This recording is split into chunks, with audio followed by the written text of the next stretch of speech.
George W. Bush has stayed far from the media spotlight since leaving office. This week, as all the living presidents gathered in Dallas for the dedication of his library, Bush granted a round of television interviews. But despite the best efforts of these journalists, the former president showed his skill at ducking questions. Do you want people to look at some of the information you had, and do you think you'll convince the people who thought that was an unjust war, the wrong war at the wrong time, that perhaps you were right? Look, the whole purpose is to lay out the facts as I saw them at the time. And people will make their own judgments. Some will agree, some will disagree. One of the issues in the party in which there seems to be some shift taking place among senators is gay marriage. We know that Mrs. Bush has weighed in. I'm not ready to weigh in? No, but thank you for trying.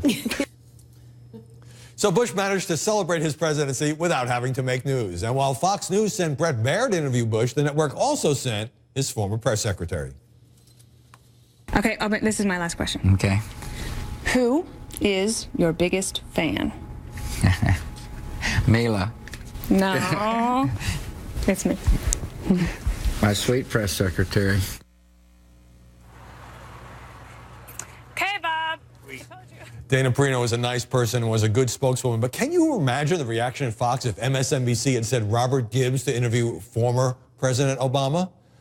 Now, last night I put on the tux for the White House Correspondents' Dinner, this annual ritual that has turned into such an overblown spectacle. And President Obama took the usual swipes at the media, including the cable news networks. I know CNN has taken some knocks lately, but the fact is I admire their commitment to cover all sides of a story, just in case one of them happens to be accurate. Some of my former advisors have switched over to the dark side.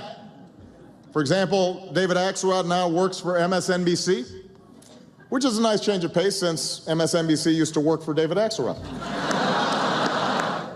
The History Channel is not here. I guess they were embarrassed about the whole Obama is a devil thing. Of course, that never kept Fox News from showing up. Let's bring back our panel. Michael Medved, you're a film critic. What does this look like to the rest of the country? It looks like a bunch of insiders talking inside baseball. The number of ordinary Americans who immediately pick up the reference to the fact that there were some people who thought that the guy who played Satan on the History Channel's theme on the Bible looked like Obama.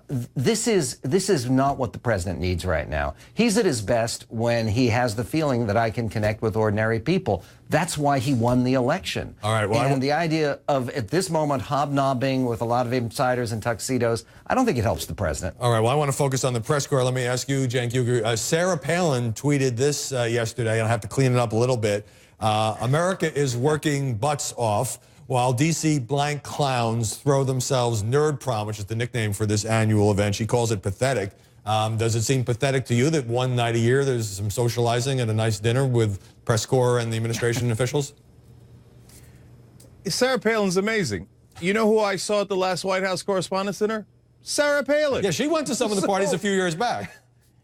Yeah, absolutely. I saw her at one of the parties. It's unbelievable. She's such a crazy hypocrite. Now, look, the reality about the White House Correspondents' Dinner is that it should be a lot more awkward than it is. It should be the press who's challenging the government, getting together one night and being friendly. Unfortunately, I think they're friendly on many, many nights.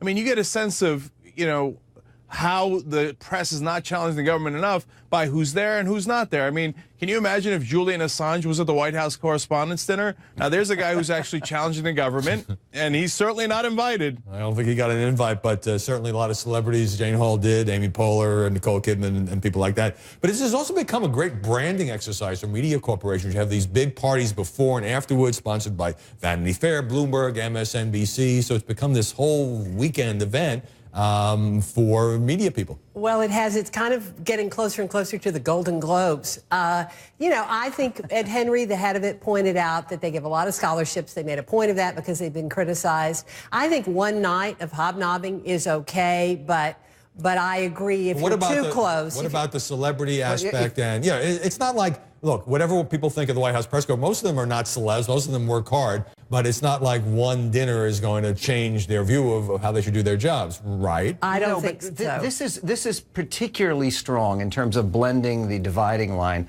between Hollywood and Washington.